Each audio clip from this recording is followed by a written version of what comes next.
রবিবার পূর্ব বর্ধমান জেলার মঙ্গলকোটের বটতলায় মঙ্গলকোট ব্লক মহিলা তৃণমূল কংগ্রেসের উদ্যোগে ধর্ষণ বিরোধী অপরাজিতা বিলকে আইনে বলবৎ করার দাবিতে ধর্ণা ও সভা অনুষ্ঠিত হয়।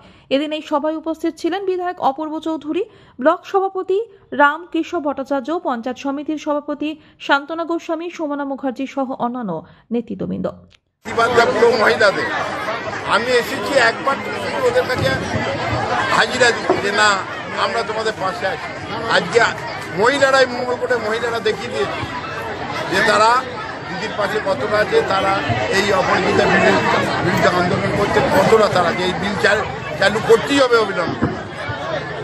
এই বিল চালু না হয় আগামী দিন আরো বড় আন্দোলন, দিদি যা বলবে যে দিদি বড় আন্দোলন করতে পারে তাই আন্দোলন হবে, লাগাতার আন্দোলন হবে দিদি যদি বলে।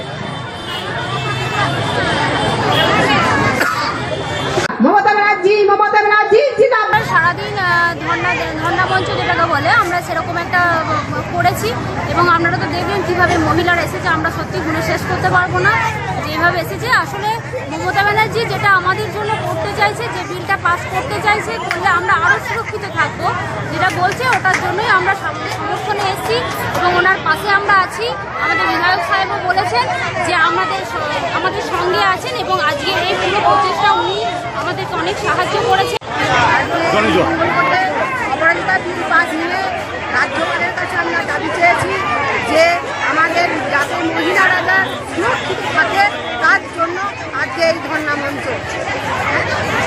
বিধায়ক এসে কি বার্তা দিলেন? বিধায়ক এসে বলল মমতা ব্যানার্জি আমাদের আছে, অভিষেক বন্দ্যোপাধ্যায় যেখানে আমাদের আছে সেখানে আমাদের মহিলাদের নিয়ে কোনো চিন্তা নেই। মমতা ব্যানার্জি যতদিন থাকবে মহিলারা নিরাপত্তায় থাকবে।